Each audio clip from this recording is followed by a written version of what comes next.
that's okay. So last week we talked about the early part of the Buddha's life, and today, as I mentioned, I want to talk about 3 specific places that were very important to him before, during, and immediately after his awakening: the Pragbodhi Cave, Bodhgaya, and the deer park in Sarnath. And after he renounced the world and left the palace, Gautama, as he was known in this period,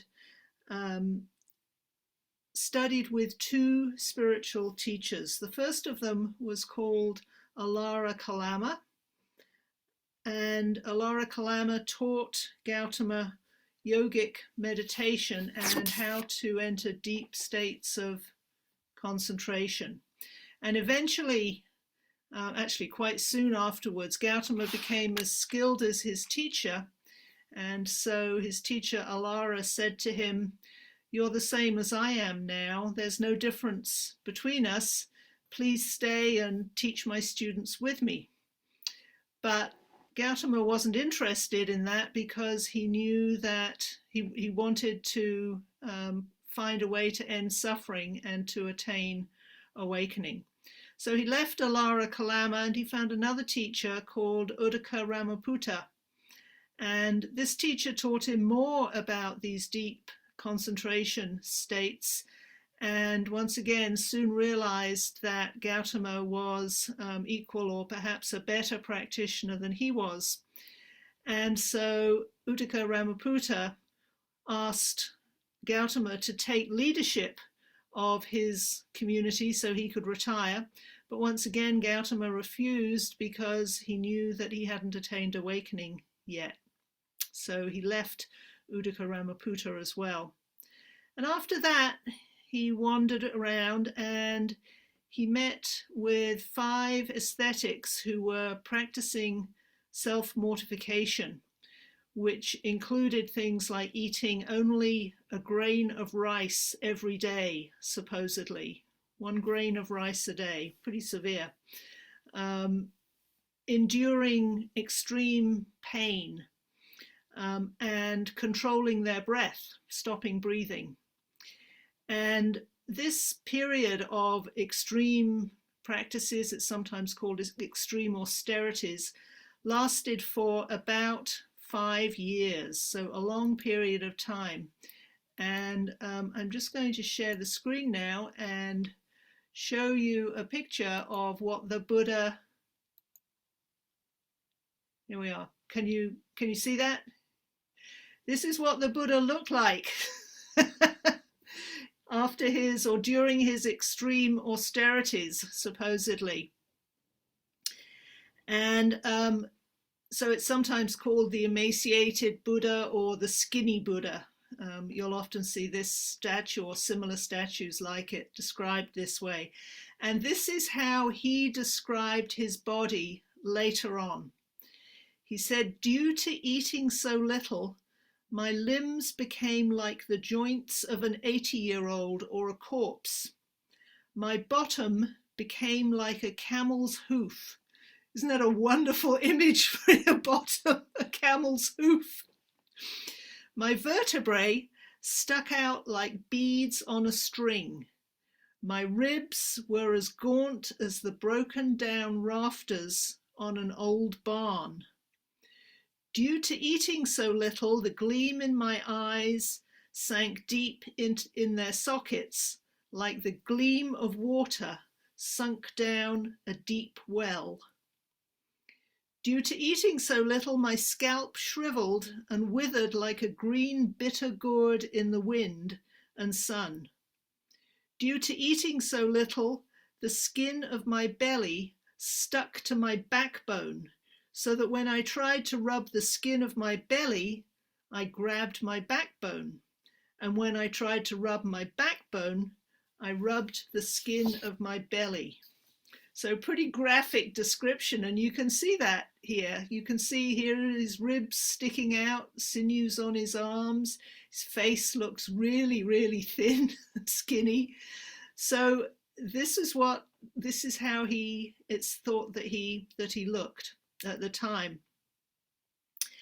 And a lot of this happened, these extreme practices he engaged in at a place that's now called the Pragbodhi Cave, which is near Rajgir, and it's a place that I visited and spent some time at. And today there's a small temple there.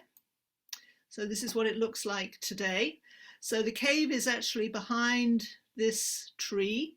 There's a small temple here that's run by some very friendly Tibetan monks that maintain the shrine. And as you can see, it's halfway up a mountain. So I want to show you something else. So I want to show you this. So this is a picture of the rock outside the cave. And I wanted to draw your attention to the gold here. This is gold that you can see, and it's actually gold leaf that pilgrims have pressed onto the rock as an offering. And often at Buddhist shrines that are cave shrines, you'll see this. You'll see the gold leaf pressed into the rock by people making offerings, by pilgrims. Another thing that they do is here, these are coins that have been pressed into the rock. I don't know if they're glued on or what, but they're pretty firmly attached to the rock. So this is how pilgrims make offerings at the cave shrines, through the gold leaf and the rock.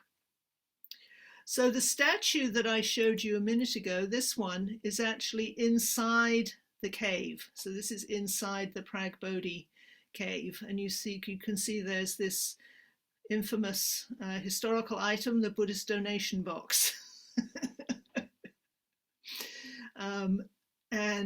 But this shrine was very nicely maintained by, as I said, by the very friendly monks.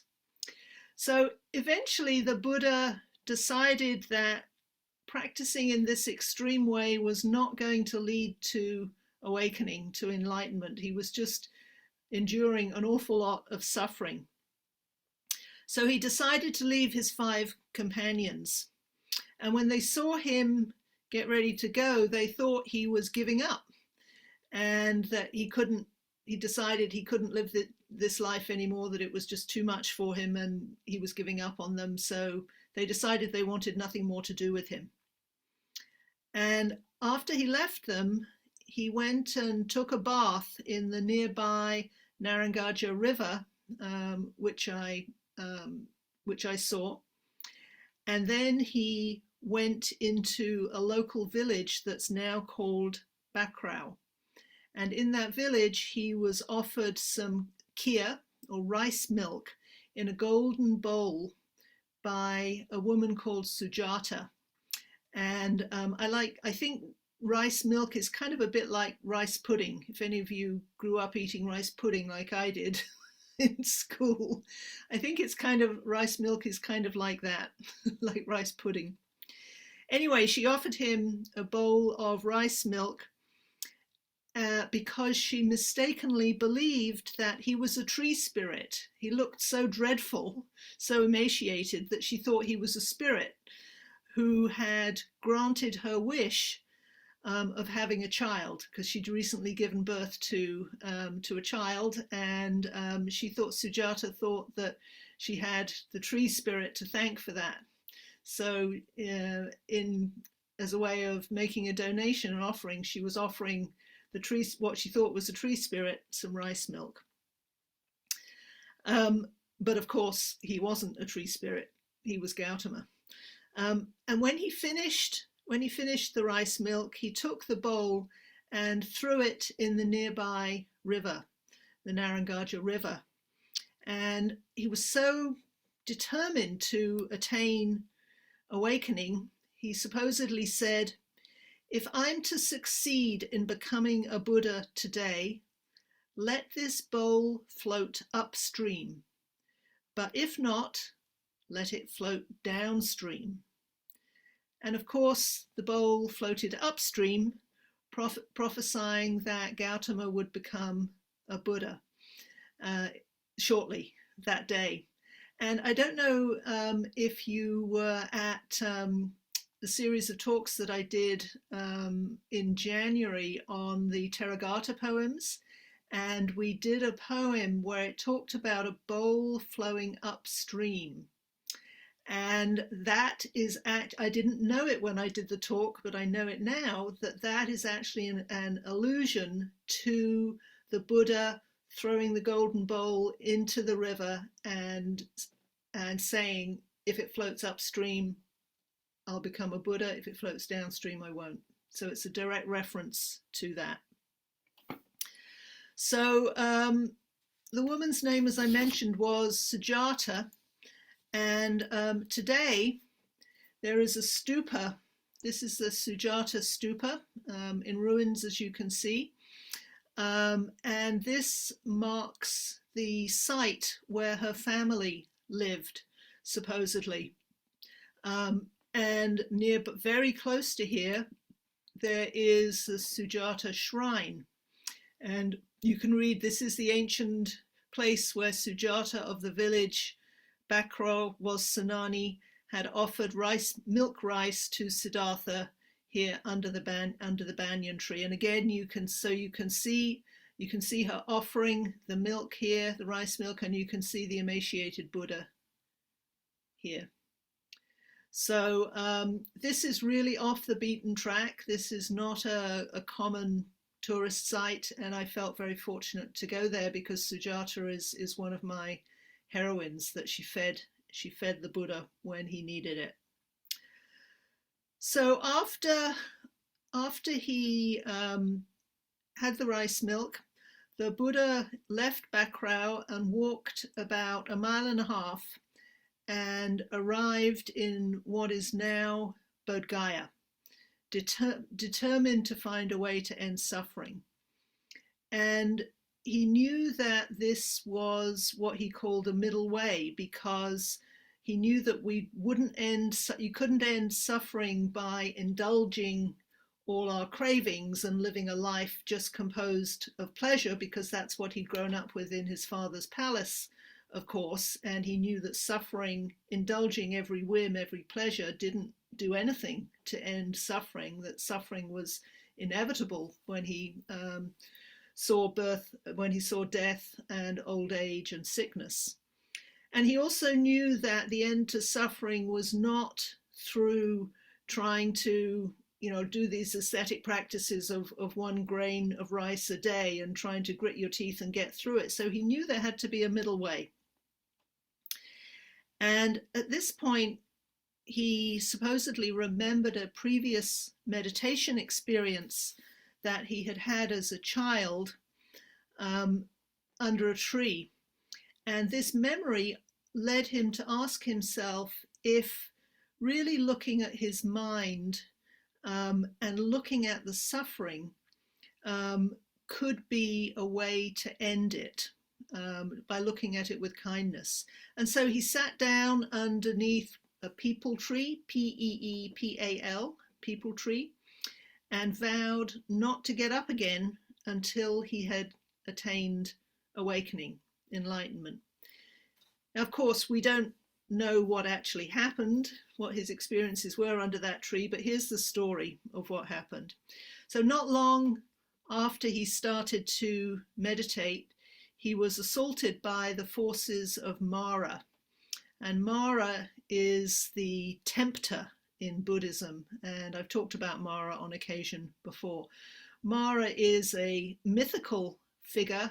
Mara is, if you like, the personification of greed, hatred, delusion, all of the forces that impede progress on the spiritual path. And although Mara is, a mythical figure, I think he's very real. He's very real in my head today, just as he was very real in the Buddha's head 2,500 years ago.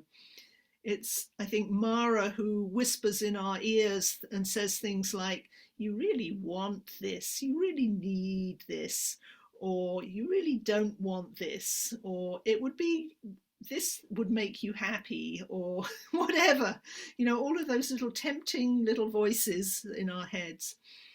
And that night, Mara's armies waged war inside Gautama with every weapon they had. So first of all, apparently Mara appeared as a messenger, bringing fake news. So they had fake news back then, bringing fake news that Gautama's father in capital Vastu had been deposed and thrown off the throne. And next, Mara sent a great storm of rain and rocks and ash and darkness to try to frighten Gautama and to frighten away all the gods and devas who were gathering to honor the future Buddha. And then Mara sent his 3 daughters, and his 3 daughters are called Craving, Desire, and Delight. And of course, they're very attractive, his 3 daughters, to seduce Gautama. But all of this to no avail. He sat firm through all of this. And finally, Mara challenged the soon-to-be Buddha, and he asked him what right he had to sit under the tree and what right he had to become enlightened. And in response to those questions, the Buddha touched his hand to the ground and asked the earth beneath him to bear witness to his awakening, to his right to sit there, which it did. And at that point, the Buddha attained awakening, enlightenment. And all through that night, and we don't know if it was a single night or if it was many days or many weeks, so it's a metaphorical night, depending on the version of the story, the Buddha moved into ever deeper states of meditative concentration. And he clearly saw the lives of every being who had ever lived, as well as his own previous lives that are described in the Jataka tales that we've also talked about. He saw everything arising and passing away, and how everything is fabricated by an infinite number of causes and conditions. Everything in this world, everything in the mind is fabricated, is made from, constructed from numerous causes and conditions. And he saw that clinging to anything as being permanent or lasting is the cause of suffering. And hence that by not clinging, it's possible to put an end to suffering. So with all of that happening, it's not surprising perhaps that Bodhgaya is considered to be probably the holiest site in Buddhism. And in the Buddha's time, it was called Uruvela. And the very first temple was built there by King Ashoka, who I talked about last week, in the 3rd century BCE. And today the site composes the very impressive Mahabodhi temple that I'll show you in just a minute, and the Bodhi tree, or rather one of its descendants. Now, it's a pretty large complex. It's not quite as large as the Lumbini complex.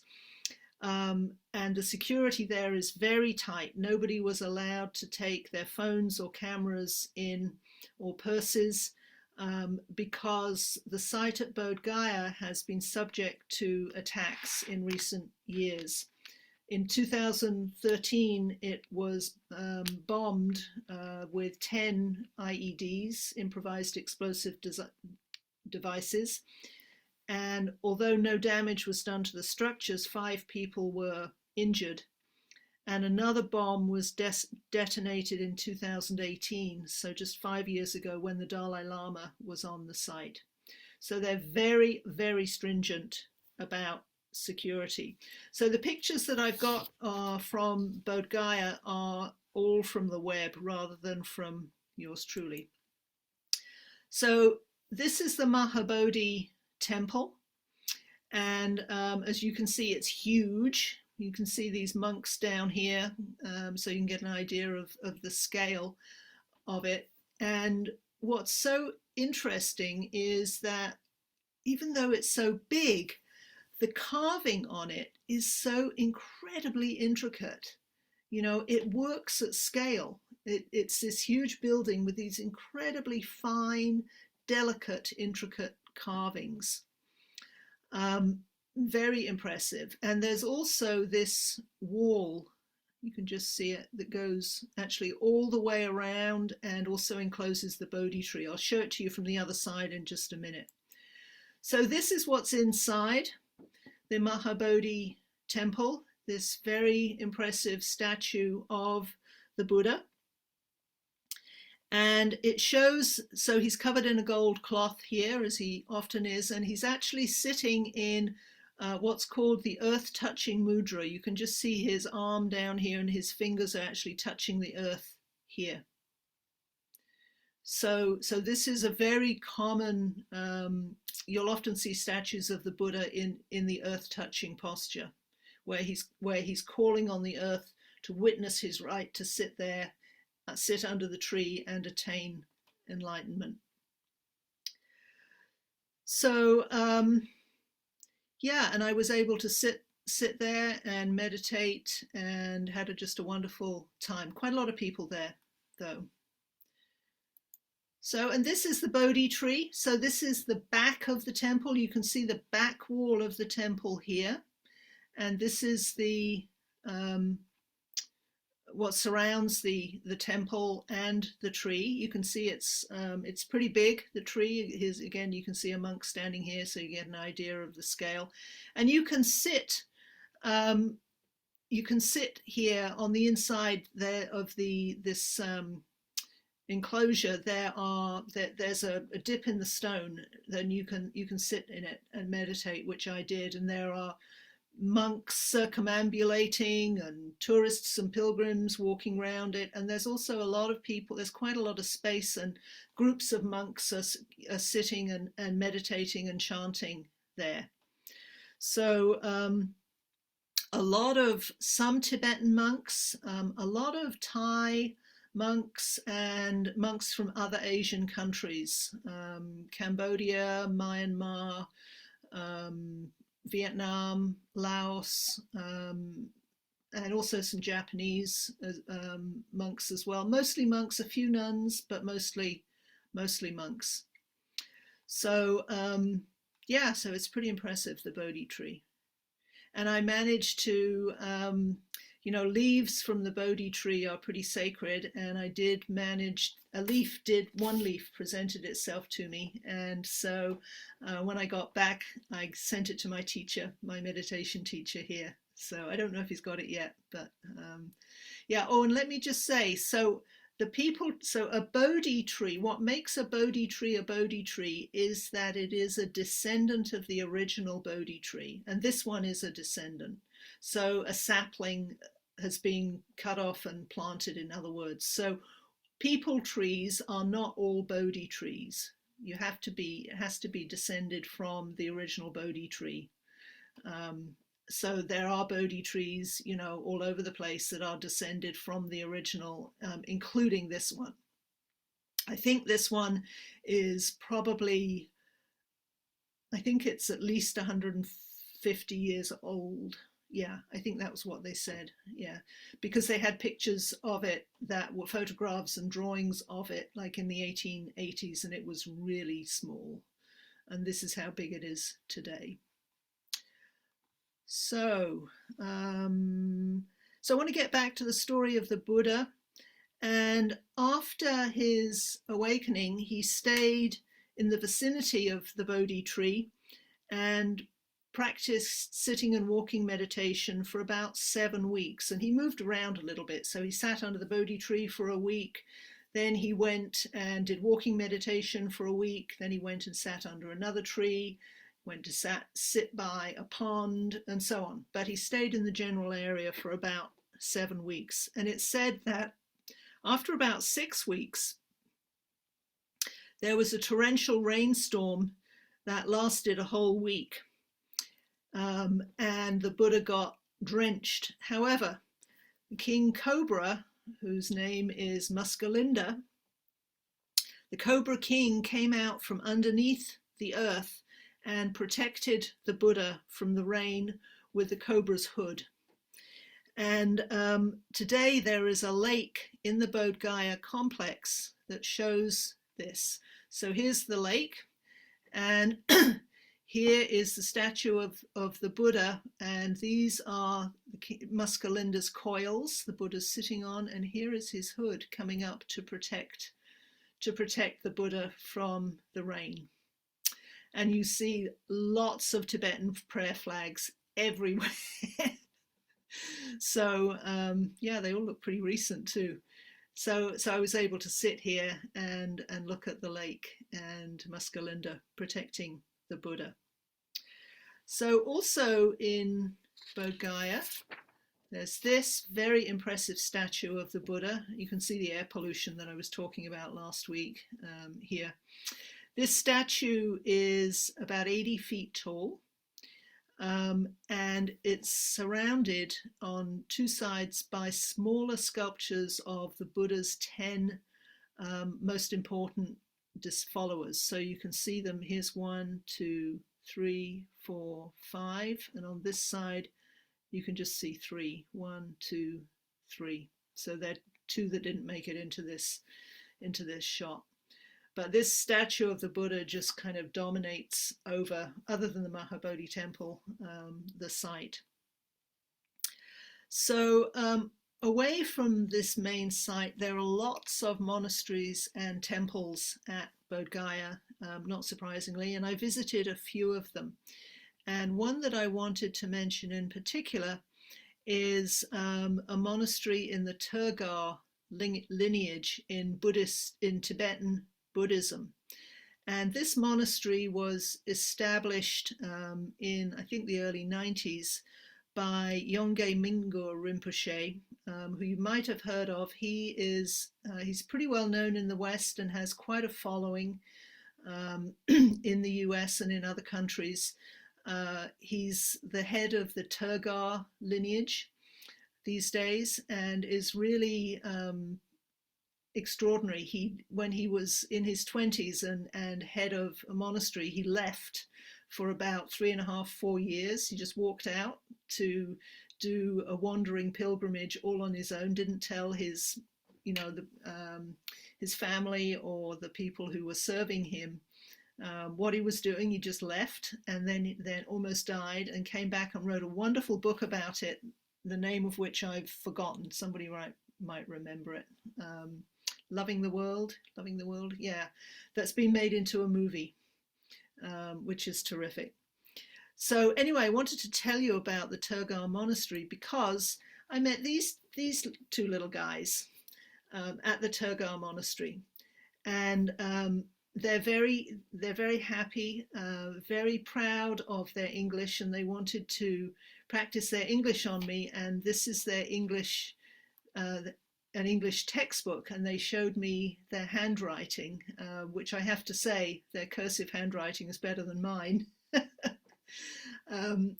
They were really, really lovely. And the monastery, the line between the monastery and the community really doesn't exist in the same way that it does in the West. So often families will send usually their boys to the monastery so they can get a good education, which obviously they are getting, and also so that they can get fed, they can get enough food, because many of the families are not very well off. And if they've got a lot of kids, then it can be really helpful to send them to the monastery for a while, and also so they learn to read and write. And then, when they want to go back, when the parents want them back for working in the fields or whatever, the kids go back to their families, and then they'll come back and be monks again, or not, So it's a very fluid arrangement between the monastery and the community. The kids come and go depending on circumstance, and they ranged in age from youngest were probably no more than 4 years old, up to 15 or 16. So this one was quite, he wasn't the smallest, but he was a little one. And you see some of the older kids in the background playing soccer. They had a soccer ball, and so happy. They were very happy. And these little guys and a couple of their friends were, they'd gotten some money from somewhere. I think if they have pocket money, a few pennies or whatever, and they were at the gate of the monastery, which is kind of about here, bartering, or not bartering, but trying to get a good deal on some candies. It made me think, kids are kids wherever you are. They all want candy. But they were just lovely, I have to say. So, so also here's another of the temples that I visited at Bodhgaya. This is the inside of the royal Bhutanese temple. And what makes this one special is that it's probably the most elaborate one at Bodhgaya, because it was built, paid for and built by the royal family of Bhutan, because Buddhism is their national religion or national faith. So, so they built this very elaborate, decorated temple, and you can see the Buddha sitting in here with his robes on, and the offerings on the table here. And here's another example of how wonderful. This is inside the temple. This is the wall. And it's, again, artwork is very detailed. And I'm not quite sure who this is lying here. It might be Maya, the Buddha's mother, who died after he was born. It's certainly not the Buddha, but I just wanted to show you this because it's just such beautiful painting. So now I want to get back to the Buddha's story again. And after his awakening, his enlightenment, some versions of the story say that he didn't want to teach because he thought that what he had to say would be too difficult for people to understand. However, while he was still at Bodhgaya, the god Brahma descended from his heaven and convinced the Buddha that he really needed to teach, that he had something that people needed to hear, and that at least a few of them would understand. So initially the Buddha thought he would go and teach his former teachers, Alara Kalama and Uddaka Ramaputta. But unfortunately, he found out they had died in the intervening 6 years or so. And so he decided to visit his 5 friends who he had done the extreme practices with. And he caught up with them in a town now called Sarnath, which is close to the Hindu holy city of Varanasi. And Sarnath is only about, so I stayed in Varanasi, and Sarnath is only about 6 miles away, but it took us probably almost an hour to drive those 6 miles to Sarnath because there's so much traffic and the roads are so bad. So I don't think I'll ever complain about American roads or American traffic again. And in Sarnath, there is a place called Deer Park. And it's called Deer Park because there were deer in it. When in about 528 BCE, the Buddha offered his first teaching there to his 5 companions, his 5 friends, after his awakening. And he was 35 years old at the time. So he offered the first talk, and it's called, let me see if I can get this pronunciation right, Dharma, it's called the Dharmarajika Pavatana Sutta in Sanskrit, and that means turning of the wheel of Dharma Sutta. So it's the first turning of the wheel of Dharma, it's what it's called. Of course, this sutta is now in the Pali Canon, which is the earliest written record of the Buddha's teachings. And what he taught in this turning of the wheel of Dharma Sutta is the most basic, fundamental, important of his teachings, the Four Noble Truths. That was his very first teaching. The Four Noble Truths are that suffering is inevitable in life, that the cause of suffering is clinging or attachment, that the cessation of clinging, when we stop clinging, it ends suffering. And lastly, that the way to do this is to follow the Noble Eightfold Path. And the Noble Eightfold Path is part of that sutta. So here's what it looks like today. And the deer are still there. So they're kept in this rather large enclosure. They're not allowed to wander freely over the ruins as they were, or they weren't now. And you can see some of them through this fence. So there's a couple of the deer here, and there's several more of them here. And they get fed every day.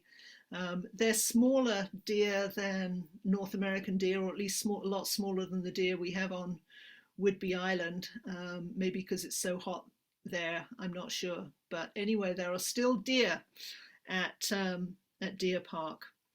And here are a few of the other sites, other things to see at Deer Park. So this is the Dharmek Stupa.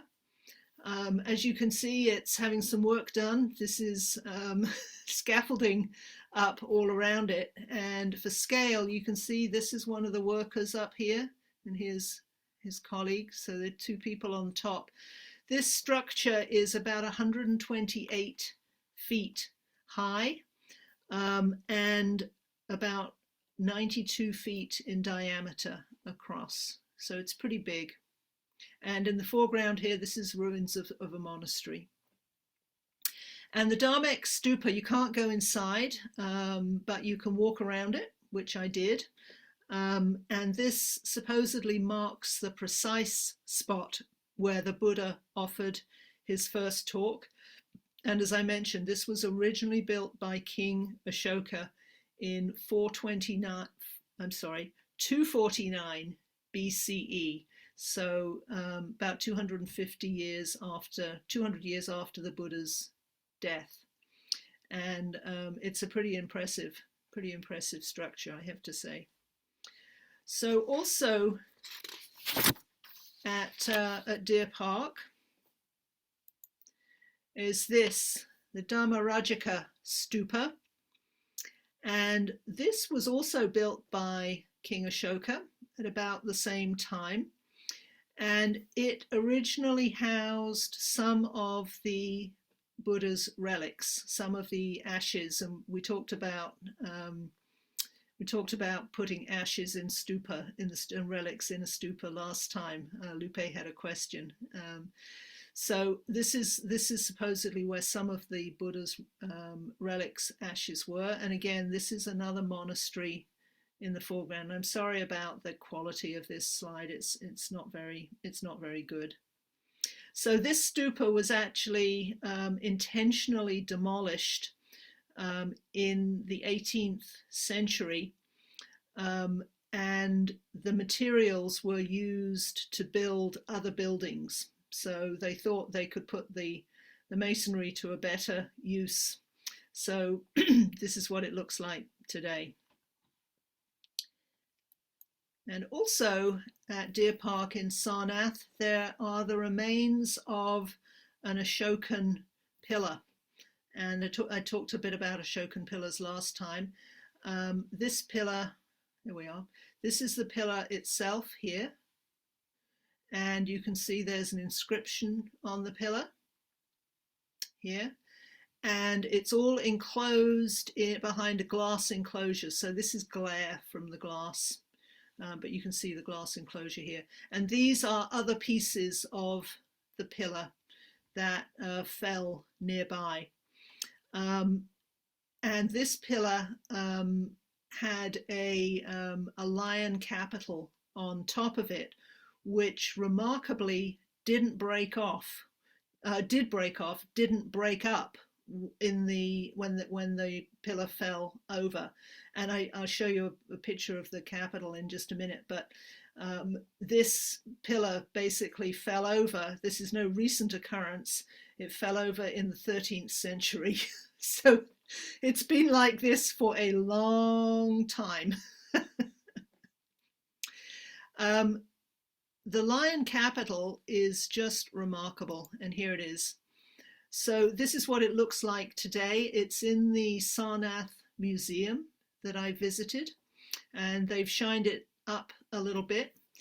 And you look up at it, and it's just beautiful. And you'll see the lion here. The lion represents the Buddha's clan, the Sakya clan, and there's a lion looking in each compass direction.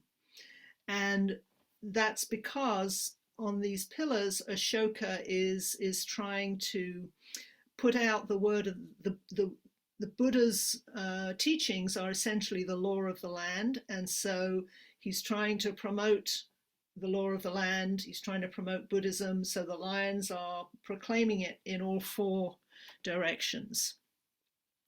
And this capital is also still today represented on the symbol. It's the symbol for the Supreme Court of India. So I found that quite interesting. There's also at Sarnath the remains of lots of monasteries, and some of them have been excavated, and what you're looking at here is some of the masonry from the excavated monasteries that's been collected, and each of these pieces is numbered. You can see a number here on this and on this one here by the Archaeological Survey of India, so that if these monasteries are ever reconstructed, then they know where to put each stone. But look at the carving on these. You know, it's just amazing. It really is. It totally blew me away. And then this little fella caught my eye as well. So I thought he's a lion. It's just a piece of masonry sitting on the side of the path from some monastery or other. But look at his detail. Just amazing. So it was a lovely place, Deer Park. I spent, I probably spent most of a morning there before it got really busy. And it was pretty peaceful. The only thing that was kind of disconcerting was that I saw at one point a security guard dressed in military uniform walking across the grass with a huge cocked rifle. And, I can understand why they need to do that because of the attacks at Bodhgaya, and I guess there have been, threats at Sarnath too. But it just felt kind of incongruous to me in this place of meditation and peaceful energy to see somebody, ready to fire a rifle. So I'm going to leave it there for today, and there'll be time for some comments and any questions.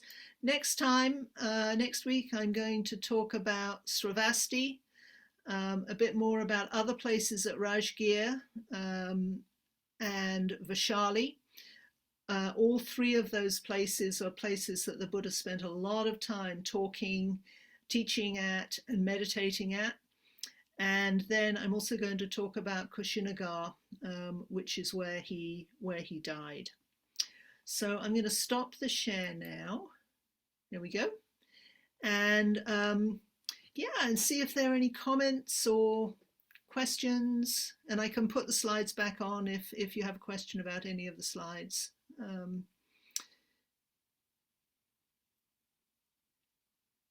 So does anyone have anything they'd like to share? Yes, Glenna, go, you unmute yourself. I was curious, you said when he became enlightened, he became Buddha. Yes. Is he the first Buddha? I mean, was there were so there were Buddhas before him? Yes. The word Buddha means awakened. Oh. And in Theravadan Buddhism, it is taught that there are 27 Buddhas in total, and that includes Gautama, Buddha Gautama, and also the future Buddha, the next Buddha, whose name is Maitreya, supposedly. So yes, there were previous awakened beings called Buddha, and they all have one of them was called Kesapa, one of them was called I'm not remembering other names, but they've all got names, and they were like eons in the past. But they don't have. There's no. The Buddha is the only one in the archaeological record. Mm. So the other ones are kind of mythological figures, whether or not they're real, I wouldn't say. Is there a Buddha now? No, we are living. No, there is no living Buddha right now. Thich Nhat Hanh used to say that the next Buddha will be the Sangha, the community itself, not an individual person. It'll be the community itself. Others say that the next Buddha is going to be called Maitreya, and it's always a he, of course, is expected, I think, sometime in about another 2,500 years from now. So has there been a Buddha since the Buddha we're studying? No. Oh. No. The story goes that the Buddha predicted that his teachings would decline and then be forgotten, and that would take 5,000 years. And that at that time, when his teachings had been forgotten, that's when the next Buddha, Buddha Maitreya, would arrive. That's the story. Well, thank you. You're very welcome. It's a good question. Linda.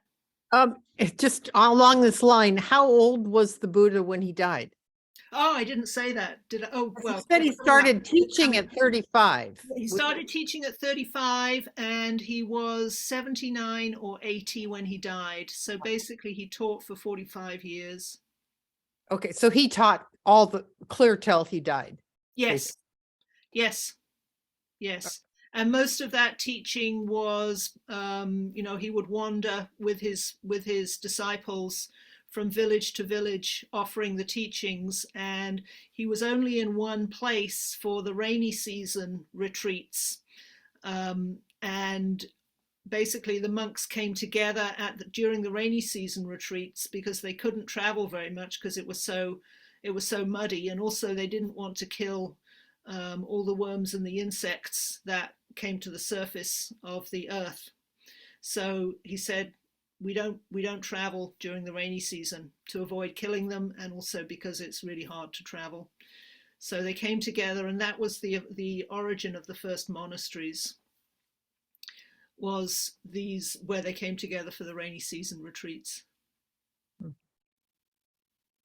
Well, one other question. Given you said that he predicted or something that once his teachings sort of disappeared, then there would be another Buddha. I'm just curious, at the time, this may not be answerable, but at the time of his death, he must have had a lot of followers and monks and nuns that had been ordained. Were there more then than there are now? Or, I mean, has it declined in terms of sort of the teaching lineage? Gosh. So, I mean, Buddhism has almost died out in India, as we talked about Right. before, but there are many, many more Buddhists now than there were at the time of the Buddha. Well, that's why I was wondering. I figured there was maybe more Buddhists, but is the loss of his teachings due to loss of teachers or something? So is that declining or continuing to? I don't know. I wouldn't say. I say there are more teachers. There are more. Okay. I would say, yeah. But I think what he was referring to was more the depth of the teachings. Ah. Okay. Thank you. Yeah, thank you. It's fascinating.